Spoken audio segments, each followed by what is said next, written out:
Today, we're going to pull back the curtain on one of the biggest, most fundamental shifts in modern finance. It's a change that completely recalibrated how we look at a company's debt.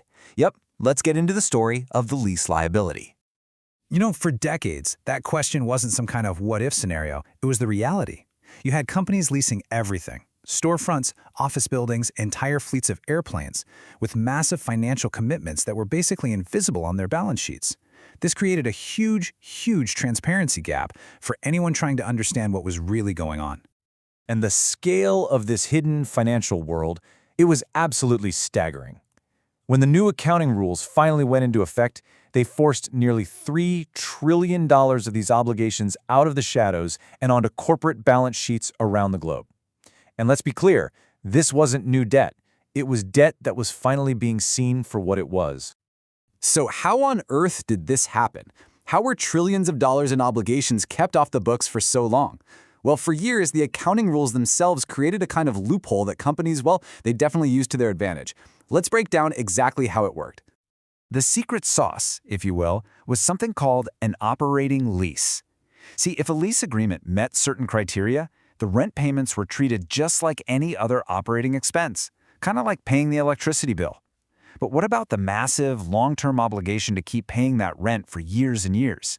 That part was often buried deep in the footnotes of financial reports, if it was even clearly disclosed at all. So, to fix this pretty obvious problem, accounting standard setters rolled out two landmark rules: IFRS 16 for most of the world and ASC 842 over in the US. And their goal? It was really simple: make the invisible visible. And they did this by creating this concept of the lease liability. It's actually a pretty simple but incredibly powerful idea. You just take all the future rent payments a company has promised to make over the life of the lease, and then you calculate what that whole stream of future payments is worth in today's money. That number, right there, that's the lease liability. Now, this slide really shows you just how massive this change was.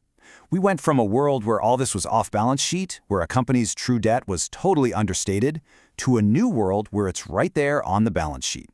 Now companies have to record both a liability, which is the promise to pay, and a corresponding right-of-use asset, which is their right to actually use that building or that airplane. It's just a much more honest and faithful picture of a company's finances. Okay, so how do accountants actually calculate and track this new liability day to day? Well, the logic behind it is probably more familiar than you think. Honestly, it works a lot like a car loan or home mortgage. At its core, the whole calculation is an exercise in net present value, or NPV. You need to know the future payments, and you need a discount rate. And that rate is absolutely crucial. It's usually the company's incremental borrowing rate, basically the interest rate they'd have to pay if they went to a bank to borrow a similar amount of money. And get this, a lower discount rate actually means a higher liability on the books. Now, once that liability is recorded, managing it each period is this simple three-step dance. First, you calculate the interest that's built up on the outstanding balance.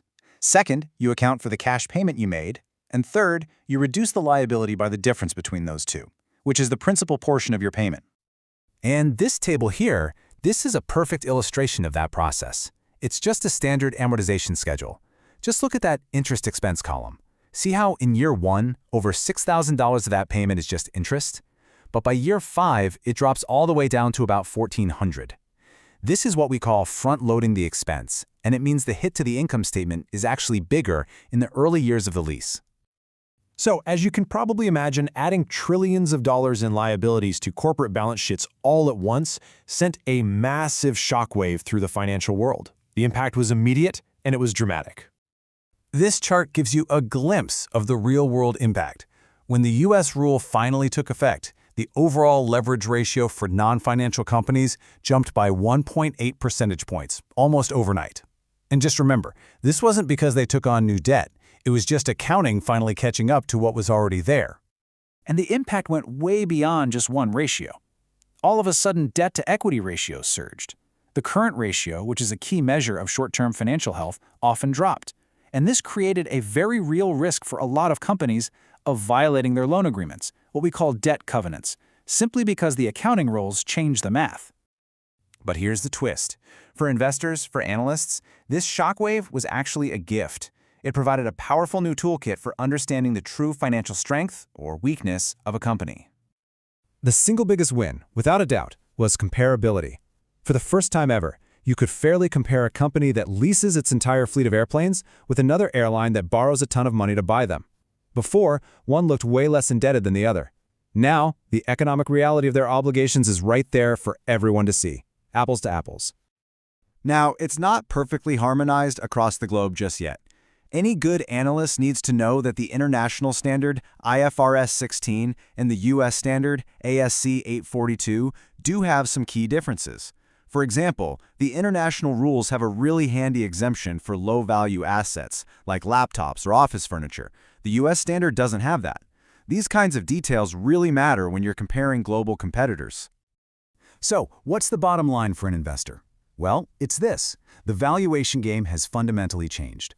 Enterprise value, a core metric for a company's total worth, now officially includes these lease liabilities. Key valuation multiples like EV to EBITDA had to be totally recalibrated. And the savviest analysts, they now dive deep into the footnotes to scrutinize and question management's assumptions about things like lease terms and those all-important discount rates. All of this really brings us to a new era in financial reporting, one that's defined by so much more clarity and, finally, true transparency. I think this quote really says it all perfectly. For way too long, the form of a contract, whether it was legally called a lease or a loan, mattered more than its actual economic substance. This change, at long last, prioritizes reality over legal semantics. The key takeaway here is pretty simple. The lease liability has been elevated from a minor footnote curiosity to a central pillar of financial analysis. Understanding this concept is no longer optional for anyone who wants to truly, deeply understand a business. So I'll just leave you with this one question to think about. Now that you have this new lens, now that the full financial picture is finally visible, what's the first thing you're going to look for the next time you open up a company's annual report? Thanks for tuning in.